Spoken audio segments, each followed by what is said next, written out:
Nigeria's forced unity, a rape tolerated for far too long. Esteemed observers, policymakers, and global citizens, the state known as Nigeria was never conceived by its diverse peoples. Rather, it was imposed by a British colonial edict in 1914, merging over 250 ethnic nations, including the proud kingdoms of the Yoruba in the southwest, into a single administrative entity.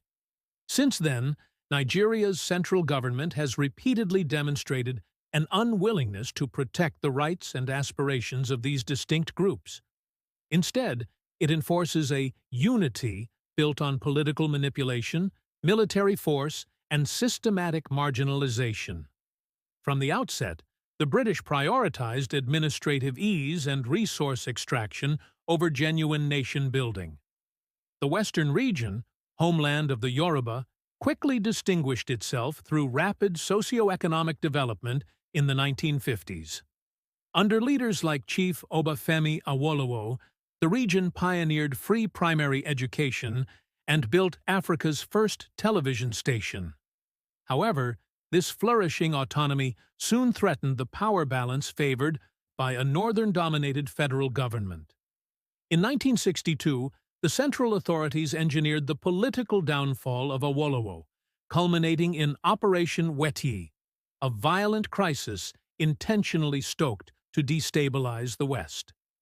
This unraveling sowed seeds of disillusionment among the Yoruba, who saw the federation as a tool of centralized control rather than partnership. Within a few years, the entire country fell into turmoil. January 1966.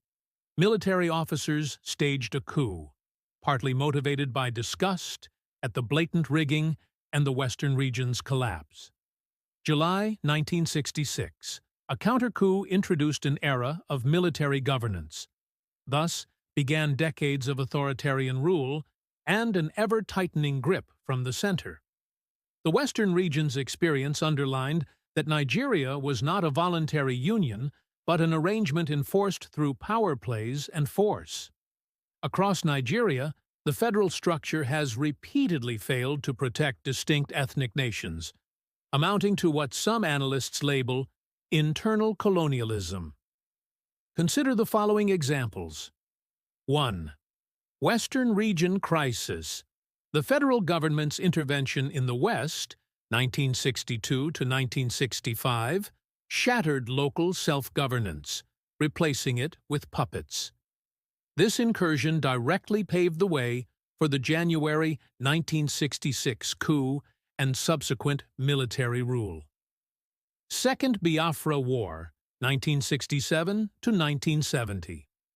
When the eastern region, dominated by Igbo, tried to secede to protect its people from pogroms, the federal military blockaded and bombed civilian areas, causing up to 3 million deaths, largely from famine. 3. Environmental and ethnic repression. Minority groups in the Niger Delta, such as the Ogoni, faced oil pollution and brutality. Activists, most famously Ken Saro-Wiwa, were hanged under General Abacha's regime for demanding resource control. In each case, the central government resorted to coercion rather than dialogue, epitomizing a colonial-style approach to dissent within its borders. The Yoruba, too, have first-hand experience of how federal might can override regional will.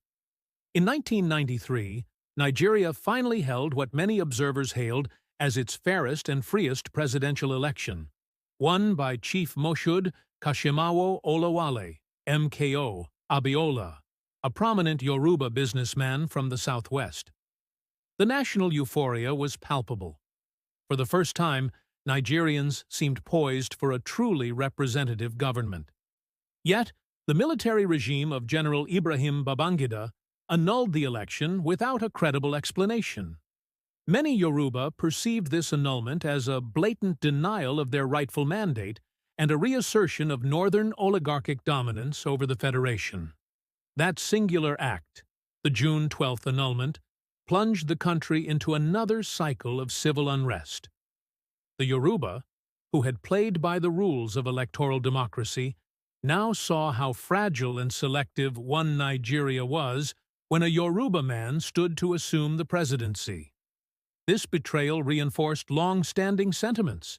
The Nigerian state's central apparatus systematically obstructs fair power sharing, especially when it threatens established hegemonies. Under international law, the right of peoples to self-determination is enshrined in the UN Charter and the African Charter on Human and People's Rights. Indeed, Article 20 of the African Charter recognizes that oppressed peoples have the right to free themselves from the bonds of domination. In a Nigerian context, repeated marginalization and political manipulation, from the Western region crisis to the 1993 annulment, demonstrate that Yoruba aspirations and those of other groups are systematically undermined by the central government. The principle of remedial secession, acknowledged in certain international legal interpretations, holds that if a parent state denies a group's ability to exercise internal self-determination, that group can legitimately pursue external self-determination. Far beyond Yoruba territory, Nigeria's central administration fails basic tests of statehood. 1. Fragile states. Index. Nigeria consistently ranks among the most unstable globally. 2. Corruption, transparency. International's Corruption Perceptions Index places Nigeria near the bottom, highlighting rampant graft that deprives citizens of development. 3. Poverty and infrastructure. Despite massive oil revenues, over 63% of Nigerians live below the poverty line, and the southwestern roads remain perilous, underscoring a broader collapse in governance. 4th security vacuum, criminality, banditry, terrorism, kidnappings, has spread nationwide, including historically stable Yoruba states. According to a UNDP report, it is estimated that 350,000 insurgency-related deaths occurred in the Northeast between 2009 and 2020. 5. Extrajudicial killings. In October 2020, security forces opened fire on peaceful Yoruba Ensars protesters in Lagos who were demonstrating against police brutality, an incident confirmed by Amnesty International and captured on video, the Lekki toll gate shooting. The state's reflex is violence and denial of culpability. In short, Nigeria's government routinely violates the right to life, freedom of expression, and peaceful assembly, core rights of citizens, thereby undermining any claim that it represents the will of the people within its borders. These failures exacerbate ethnic tensions and confirm that the central government neither provides effective governance nor respects the autonomous development of regions like the Yoruba Southwest. For Nigeria's peoples, including the Yoruba, the Igbo, Biafra, the Ijaw, and many others, self-determination is emerging as a rational remedy. The argument is not necessarily for violent breakups, but for a structured dialogue under international supervision. After all, the Yoruba watched their region forcibly destabilized in the 1960s and saw their democratic will flouted in 1993.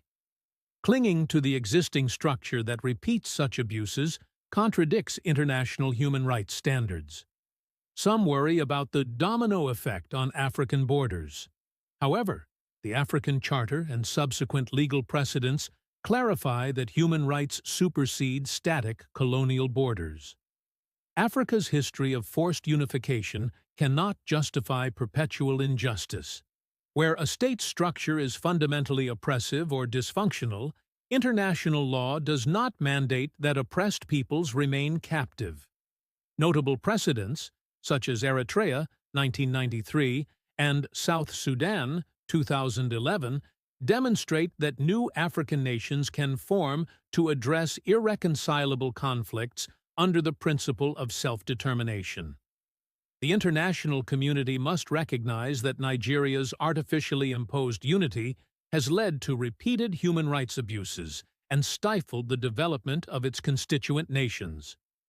The Yoruba experience alone, losing regional autonomy in the 1960s and seeing their most credible presidential candidate's victory annulled in 1993, typifies how federal power systematically invalidates legitimate regional aspirations. Support for a structured dialogue on Nigeria's dissolution, overseen by neutral international actors, would not spark chaos. Instead, it would prevent the greater instability that arises from unresolved grievances. Genuine self-determination, resulting in independence, aligns with UN and AU principles that sovereignty resides in the people, not in preserving colonial boundaries at all costs. If any other nation currently trapped in the Nigerian nightmare chooses to remain, it should do so by informed consent, not by force. Where consent is absent, the path to external self-determination must remain open. After all, states exist to serve their people.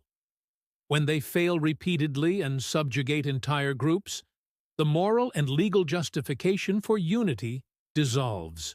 The Nigeria conceived in 1914 was a colonial convenience. Today, it serves primarily as an instrument of elite dominance, trampling the rights of Yoruba, Igbo, Ijaw, and countless other nations. From the Western region crisis to the annulment of a Yoruba presidency in 1993, the Southwest has seen its attempts at self-determination crushed repeatedly. Couple this with the clear and present danger of terrorism by Boko Haram and militant Fulani herdsmen coming southward from the north, and widely believed to be sponsored by the northern oligarchy, which the federal government seems to be unable and unwilling to defeat. Similar stories echo across the country, fueling a unifying cry, "Let each nation determine its destiny." This is not a radical proposition. It is the fulfillment of international legal principles that protect people's inherent rights. The world cannot continue to ignore Nigeria's structural failures that breed insurgencies, conflicts, and massive human displacement. The time has come to support legitimate self-determination for Nigeria's diverse nations. Only then can West Africa avert deeper instability, and only then can millions of indigenous peoples, Yoruba included, find the governance, justice, and freedom they deserve. Nigeria is a crime and a rape that has been permitted for too long, and it needs to end now. The Yoruba Nation Youth's UK chapter sponsors this message.